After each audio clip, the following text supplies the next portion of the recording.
Le 5 octobre, comme chaque année, depuis 1994, la Journée mondiale des enseignants commémore l'anniversaire de la signature de la recommandation OIT-UNESCO concernant la condition du personnel enseignant depuis 1966.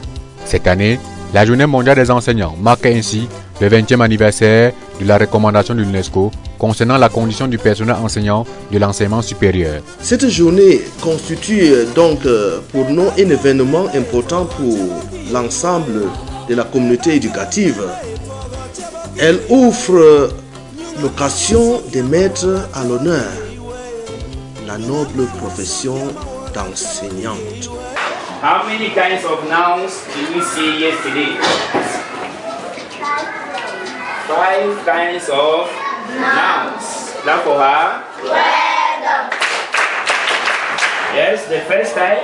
Avec l'adoption des objectifs de développement durable sur l'éducation et de la cible 4.C dédiée aux enseignants, reconnaissant le rôle clé qu'ils jouent dans l'accomplissement de l'agenda éducation 2030, cette journée est devenue l'occasion de pointer les réalisations et de réfléchir aux moyens de s'attaquer aux défis qui subsistent dans la promotion de la profession enseignante, notamment la pénurie aiguë d'enseignants. La marginalisation et la dévalorisation de la profession des enseignants, qui est la mère de toutes les professions.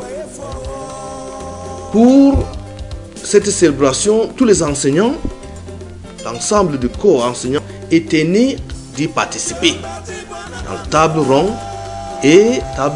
et le défilé le 5 octobre. Pour la célébration de cette fête, nous voulons reconnaître le rôle clair que les enseignants jouent dans la libération des enfants de l'esclavage du péché et de l'ignorance. L'enseignant est le maître, l'enseignant est le guide et il doit enseigner par son exemple.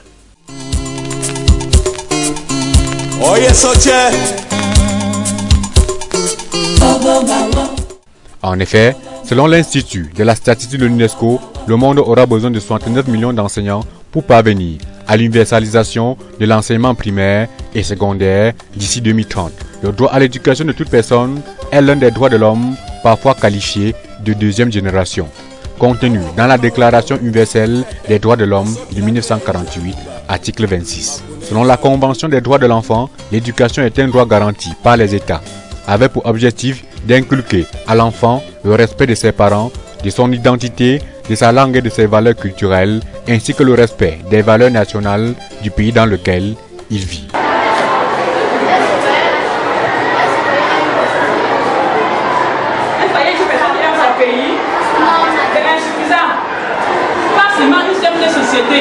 Pas n'importe quelle société. D'accord?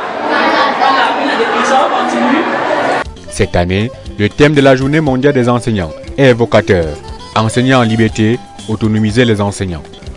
Bien entendu, ça nous interpelle. On ne peut pas parler d'éducation sans parler de liberté. Puisque les enseignants, il y a même des cours au programme qui parlent de liberté. Alors l'enseignant doit d'abord se sentir libre pour dispenser aisément les connaissances qu'il a à transmettre aux enfants.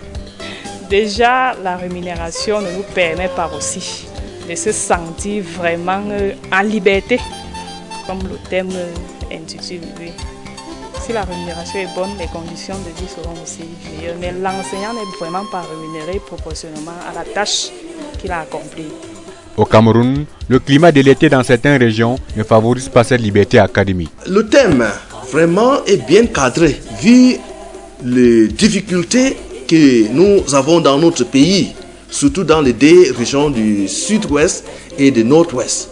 Ce problème qui met notre pays, il y a déjà 10 mois ou plus, a commencé par les enseignants. Ce sont les enseignants quand même qui forment les autres professions de notre pays et même du monde entier. Donc on doit les donner l'autonomie, on doit les valoriser. Les enseignants doivent être au top. Déjà qu'il faut laisser l'enseignant libre de s'exprimer et libre dans ses recherches. Autonomiser comme tout le monde peut bien le comprendre, pour rendre tout le monde autonome.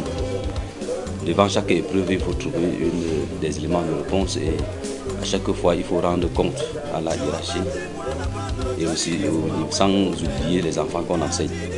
Nos frères du Nord-Ouest, je voulais dire, devraient simplement laisser l'occasion à tous ces enfants d'aller à l'école parce que chaque être humain a droit à l'éducation. Et puis c'est un peu perturbant qu'à l'Ouest on fréquente et au Nord-Ouest il n'y a pas de classe alors que ce sont les mêmes enfants qui sont le fer de lance de la nation.